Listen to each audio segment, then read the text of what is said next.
তিনি গ্রামের মডেল শিক্ষক, পেশায় একজন ওয়েল্ডিং ইঞ্জিনিয়ার। নেশা তাঁর ছবি অঙ্কন। বিস্তীর্ণ এলাকার ছেলেমেয়েরা ছবি অঙ্কনে প্রশিক্ষণ নিচ্ছেন এই মানুষটির কাছে। শিক্ষক হিসাবে তিনি অনন্য। বর্তমান সময়ে যখন সব কিছুতে দর কষাকষি, ভালো উপার্জনের দিক খুঁজে বেড়ানো, এমন সময় শিক্ষক অমিত কুমার দাস যেন ব্যতিক্রমী চরিত্র। একজন গুণী শিক্ষক হয়েও শিক্ষাদানে ছাত্রছাত্রীদের কাছে নেই অর্থের চাহিদা। বর্তমান সময়ে এমন শিক্ষক মেলাভার। জায়গায় ডিজাইন তৈরি করতাম, ডিজাইন করে বিভিন্ন জায়গায় চলে যেত। এখন সব ছেলেরা শিখেছে, তারা বিভিন্ন জায়গায় গেছে, যেন মহারাষ্ট্রে গেছে, এতে গেছে, বিভিন্ন জায়গায় তারা চাকরি করছে, মানে ওই সব মানে এ নিয়ে ক্যাডের কাজ করে।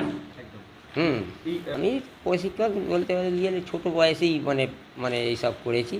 তবে জালালসি মণিমালা, সারাসদ মণিমালা থেকেই মানে সবথেকে বেশি মানে এগিয়ে যেতে পেরেছি। মানে সারাদিন হাড় ভাঙা পরিশ্রম, সপ্তাহ শেষে একটু সময় হাতে পাওয়া মানে পেন্সিল তুলি নিয়ে বসে পড়া। কয়েক দশক ধরে এভাবেই ছাত্রছাত্রীদের শিক্ষাদান করছেন অঙ্কন শিক্ষক অমিত কুমার দাস। করিনি, তারপরে আমি বুঝে দেখলাম কৃষিটা একটা বিরাট ব্যাপার। বিধান রায় স্মরণ করুন, প্রথমে চাই কৃষি, তারপরে শিল্প। এই দুটো জিনিসকে আমার মাথায় রেখে তখন কৃষিটাকে জোর দিলাম 2004 সালে।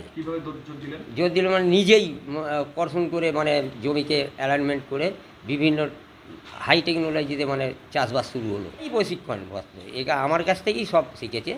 এখন বিভিন্ন জায়গায় আমার ছেলে এই অ্যাওয়ার্ড পেয়েছে, দুটো ছেলে অ্যাওয়ার্ড পেয়েছে সর্বভারতীয় সাংস্কৃতিক বিভাগ থেকে। আমি নিজে তো পেয়েছি, সেটার কথা না, কিন্তু আমার ছাত্ররাও অ্যাওয়ার্ড। জীবনের রুটিন মাফিক এগিয়ে চলা, নিজের অফিস, কৃষিকাজ, সেই সঙ্গে নিয়ম করে ছাত্রছাত্রীদের অঙ্কন প্রশিক্ষণ দেওয়াই তার প্রধান কাজ। শৈশব থেকেই ছবি আঁকতে অগাধ মনোযোগ, আর সেই মনোযোগ থেকেই ধীরে ধীরে শিক্ষাদানের দিকে এগিয়ে যাওয়া। ছোটোবেলা থেকেই ধরো যারা 4 ক্লাস থেকে স্টার্টিং করে বেশিরভাগ, অনেক দূর থেকে। এখনও আসে, একটা ইন্ডিয়ান অয়েল কর্পোরেশন থেকে এসে এই ছেলেটা আজকে আসেনি, ওটা অবশ্য এখন ও হাই সেকেন্ডারিতে যোগে দিয়েছে। অভিজ্ঞতাটা গোড়া থেকেই ধরে রেখেছি, বিভিন্ন জায়গাতে মানে কনফারেন্স যত হয়েছে সব জায়গাতেই গেছি।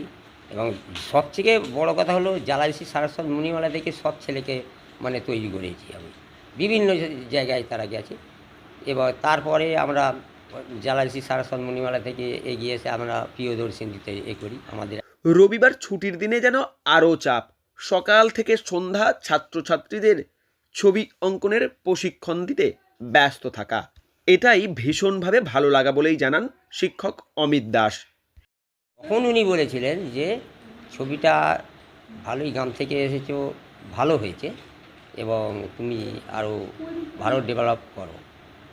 হ্যাঁ, ওটা পুলক বন্দ্যোপাধ্যায়। এগিয়ে গেলাম যে আরও তাহলে কিছু একটা হতে পারে। এবারে সেটা ওই এগিয়ে যাওয়ার সঙ্গে সঙ্গে তখন চিন্তাভাবনা একটু কোনো চাকরি করতে হয় জীবনে। এবারে ইন্ডিয়ান আর্ট কলেজে মানে তখন মাধ্যমিক করার পরে ইন্ডিয়ান আর্ট কলেজের দিকে রওনা হই। ছাত্রছাত্রীদের সঙ্গে নিয়েই এভাবে ছুটির দিন কাটাচ্ছেন শিক্ষক। শরীরে নেই ক্লান্তি, ধৈর্য অগাধ। হাওড়া থেকে রাকেশ মাইতি, লোকাল 18 বাংলা।